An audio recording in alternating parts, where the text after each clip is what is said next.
quando Arnaldo, um idoso de 78 anos, recebeu a notícia de que havia herdado o carro velho do seu irmão mais novo, Paulo, achou aquilo estranho.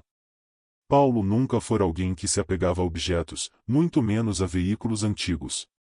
Ainda assim, após sua morte repentina, o testamento deixava claro, o carro deveria ser entregue exclusivamente a Arnaldo, sem explicações adicionais. O veículo era um sedã de 1975, estacionado havia anos em uma garagem abandonada na cidade vizinha. Arnaldo, intrigado, decidiu buscá-lo no dia seguinte. Mal sabia ele que aquela herança carregava algo muito maior que simples nostalgia. A garagem onde o carro estava era fria, escura e tomada por poeira. Cada passo de Arnaldo levantava uma nuvem fina que brilhava nos feixes de luz que entravam pelas frestas. O automóvel estava coberto por uma lona grossa, como se tivesse sido protegido com extremo cuidado. Ao puxá-la, Arnaldo sentiu um arrepio percorrer suas costas. Apesar dos anos, o carro parecia intacto, sem sinais graves de ferrugem. Havia algo nele e uma energia estranha, quase como se estivesse esperando por ele. Arnaldo passou a mão pelo capô e suspirou, sentindo uma inquietação crescente. Ele entrou no veículo, tentando afastar a sensação incômoda. O cheiro característico de coisa antiga misturado à gasolina velha encheu suas narinas. O painel estava parcialmente desmontado, como se alguém tivesse mexido nele recentemente. Além disso, havia marcas no carpete, arranhões circulares que não faziam sentido. Tudo indicava que Paulo estava investigando algo no carro antes de morrer. Arnaldo ligou o painel elétrico, mas nada acendeu. Bateu com a mão no volante, frustrado, até que um clique metálico vindo da traseira chamou sua atenção. Parecia vir da área próxima ao tanque de combustível. Curioso e um pouco apreensivo, Arnaldo pegou as ferramentas que estavam no porta-malas e também deixadas por Paulo. Havia chaves, lanternas e até uma serra pequena. Aquilo deixou-o ainda mais desconfortável. Quem anda com uma serra dentro do carro? Por quê? Ele se abaixou próximo ao tanque, iluminando com a lanterna, e percebeu algo estranho: o tanque não era selado de fábrica. Alguém havia refeito a solda recentemente. Pulsando entre ansiedade e medo, Arnaldo tocou o metal, pensando se deveria mesmo abrir aquilo. Uma parte dele desejava fugir, outra exigia respostas. Ele escolheu continuar. Com cuidado, começou a remover a tampa improvisada, lascando a solda pouco a pouco. O cheiro forte de gasolina tomou o ar, obrigando-o a recuar por um instante. Quando finalmente conseguiu levantar a tampa, o que viu fez seu coração disparar. Dentro do tanque, em vez de combustível, havia vários pacotes retangulares envoltos em plástico preto e fita metálica. Arnaldo, tremendo, retirou um deles. Era pesado e firme. Com o canivete que Paulo deixará no porta-luvas, cortou a superfície. Seus olhos se arregalaram, o pacote estava cheio de diamantes brutos. Arnaldo caiu sentado no chão, atordoado. Diamantes, em dezenas deles, talvez centenas, escondidos dentro de um tanque de combustível? Era algo que parecia tirado de um filme, mas ali estava ele, segurando pedras avaliadas em milhares de reais cada. O velho respirou fundo, tentando organizar pensamentos. O que seu irmão havia feito? Por que nunca contou nada? E pior, agora que Arnaldo tinha descoberto, isso significava que mais alguém sabia? Sua mente se encheu de perguntas e nenhuma resposta. Ele guardou tudo novamente no tanque, tremendo da cabeça aos pés. Enquanto fechava o veículo, ouviu passos na rua. Seu coração parou por um segundo. Lentamente, ele apagou a lanterna e se escondeu atrás de uma pilastra. Uma silhueta passou pela porta da garagem, observando a área como alguém que estivesse procurando algo. O homem parou diante da entrada, olhou ao redor e anotou algo em um caderno. Depois, caminhou lentamente até desaparecer. Arnaldo permaneceu imóvel até ter certeza de que estava sozinho novamente. Aquele estranho não estava ali por acaso. E isso significava que os diamantes tinham dono, e ele não era Arnaldo. Decidido a sair dali o mais rápido possível, Arnaldo entrou no carro e tentou dar partida, mas o motor engasgou. Ele bateu nervoso no volante, quase rezando para que o carro funcionasse. Após algumas tentativas, o motor finalmente roncou, ecoando pela garagem como um grito que revelava demais. Arnaldo acelerou e saiu daquele lugar sem olhar para trás. O ar frio da noite entrou pela janela, refrescando sua cabeça enquanto as perguntas voltavam a martelar. Ele precisava descobrir o que Paulo havia se metido e precisava fazê-lo rápido, antes que o homem misterioso retornasse. Ao chegar à sua casa, trancou portas e janelas como nunca fazia. Sentou-se à mesa da cozinha e espalhou os documentos que estavam no porta-luvas. Entre multas antigas e papéis do carro, encontrou algo importante em uma carta escrita à mão, sem envelope. A caligrafia era claramente de Paulo. Arnaldo respirou fundo e começou a ler. A carta dizia que Paulo havia sido envolvido, sem querer, em uma operação criminosa que contrabandeava diamantes. Quando percebeu, já era tarde. O carro havia sido usado como transporte, e ele guardou tudo no tanque para impedir que caísse nas mãos dos criminosos. A carta terminava com um aviso frio: e se você está lendo, eu não consegui fugir. Não confie em ninguém. Eles vão atrás do carro. Arnaldo sentiu a garganta fechar. Suas mãos suavam. Agora fazia sentido: o homem na garagem, a solda fresca, o painel desmontado. Paulo estava tentando desfazer algo terrível. E agora Arnaldo herdara não só o carro, mas o perigo que vinha com ele.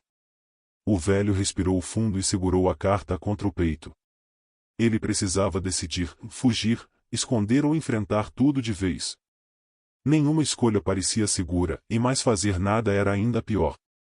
No dia seguinte, Arnaldo decidiu pedir ajuda ao único amigo em quem realmente confiava, e Miguel, um ex-investigador que havia se aposentado há mais de 10 anos. Quando Arnaldo explicou tudo, Miguel ouviu em silêncio, os olhos estreitos, absorvendo cada detalhe. Ele pediu para ver os diamantes, mas o idoso recusou. Mostrar aquilo fora de casa significava expor-se ainda mais. Miguel então sugeriu algo diferente: investigar o passado recente de Paulo e descobrir quem eram os envolvidos. Arnaldo concordou, embora sentisse que estavam mexendo em um ninho de cobras. Miguel começou a pesquisa imediatamente. Em poucas horas, encontrou registros de uma operação policial arquivada sobre contrabando de pedras preciosas. Paulo havia sido citado como testemunha potencial, mas nunca compareceu. Arnaldo sentiu um peso gigante cair sobre seus ombros. A verdade começava a aparecer. Se Paulo estava prestes a delatar alguém, isso explicava sua morte repentina. Explicava o carro escondido. Explicava até os passos que Arnaldo ouvirá na garagem. Miguel alertou que provavelmente estavam lidando com uma rede perigosa, pessoas sem escrúpulos e com olhos sempre atentos. As coisas pioraram quando, naquela mesma noite, Arnaldo percebeu marcas de pneus frescas diante de sua casa. Ele nunca recebia visitas, ainda mais de madrugada. Com o coração disparado, apagou todas as luzes e observou pela fresta da cortina. Um carro preto estava parado a poucos metros. O motor desligado. Nenhum movimento. Arnaldo segurou a respiração, cada segundo parecendo uma eternidade. Depois de alguns minutos, o veículo ligou o motor lentamente e se afastou, como se soubesse que havia sido observado. O terror cresceu dentro dele como um veneno silencioso. Miguel sugeriu esconder o carro em outro local. Os dois foram até um galpão abandonado na zona rural e deixaram o veículo escondido sob lonas e caixas. Depois, Miguel analisou novamente o tanque e encontrou algo que Arnaldo não tinha percebido: um compartimento secreto ainda mais fundo. Com uma lanterna, conseguiram ver que havia documentos protegidos em plástico. Era mais do que diamantes, era prova documental. Movidos pela urgência, retiraram os papéis. Eram listas de nomes, valores, datas e rotas de transporte. Um escândalo gigantesco estava pronto para ser revelado. Com medo de perder o material, Miguel digitalizou tudo e fez cópias. Depois sugeriu que procurassem alguém da imprensa, e alguém sério bastante para não se vender ou correr riscos desnecessários. Arnaldo relutou, mas sabia que não tinha mais escolha. Já era tarde demais para voltar atrás. Eles combinariam uma reunião no dia seguinte. Porém, enquanto organizavam tudo, o idoso não conseguiu evitar sentir um aperto no peito. Era como se Paulo estivesse pedindo sua ajuda do além, e também tentando alertá-lo sobre o que ainda estava por vir. Na manhã seguinte, antes mesmo de saírem de casa, um carro desconhecido apareceu na estrada de terra. Arnaldo e Miguel se esconderam imediatamente. Porém, desta vez, o carro não parou, apenas passou devagar, como se estivesse mapeando o local. Miguel percebeu que estavam sendo vigiados de perto. Precisavam agir rápido. Reuniram todos os documentos, diamantes e cópias digitais. O encontro com a jornalista seria às 4 da tarde, em uma cafeteria discreta na cidade. Arnaldo mal conseguia respirar de nervoso, mas sabia que aquela seria a única chance de sobreviver àquilo. A jornalista, chamada Letícia, ouviu tudo com atenção e profissionalismo. Quando viu os documentos e os pacotes de diamantes, seu rosto ficou pálido. Ela confirmou que alguns dos nomes ali listados pertenciam a políticos e empresários influentes. Era uma bomba prestes a explodir, e uma investigação que poderia custar vidas. Ainda assim, Letícia garantiu que não deixaria Arnaldo desprotegido. Ela ativaria contatos confiáveis e se encarregaria de garantir que a história fosse divulgada da forma correta, impedindo qualquer tentativa de silenciamento. No entanto, a segurança que sentiram durou pouco. Ao saírem da cafeteria, perceberam um homem observando intensamente a mesa onde estavam. Arnaldo congelou. O mesmo homem da garagem. O mesmo olhar vazio e ameaçador. Letícia ordenou calmamente que seguissem para o carro sem correr. Assim que entraram, ela arrancou rapidamente, deixando o homem para trás. Mas sabiam que ele não desistiria. A partir desse momento, o trio estava oficialmente na mira de uma organização disposta a fazer qualquer coisa para recuperar o que considerava seu. Letícia publicou o dossiê no dia seguinte, enviando simultaneamente para diversos veículos de imprensa. A notícia se espalhou como fogo. Em poucas horas, a operação criminosa foi exposta nacionalmente, e vários nomes envolvidos começaram a ser investigados. Policiais armados cercaram a casa de Arnaldo, garantindo sua segurança enquanto agentes federais caçavam os suspeitos. Pela primeira vez em semanas, o idoso respirou com um mínimo de alívio. Seu irmão finalmente teria justiça, e ele, talvez, um pouco de paz. Com o passar dos meses, Arnaldo voltou a viver uma vida simples. O carro foi apreendido para investigação, mas parte dos diamantes foi usada legalmente para financiar programas de segurança e proteção testemunhal.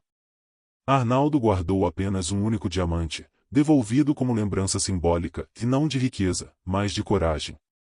Às vezes, à noite, ele olhava para o pequeno cristal brilhando na palma de sua mão e lembrava-se de Paulo. E murmurava, "E eu fiz o que pude, meu irmão." No fundo, sabia que aquela herança havia salvado vidas, inclusive a dele.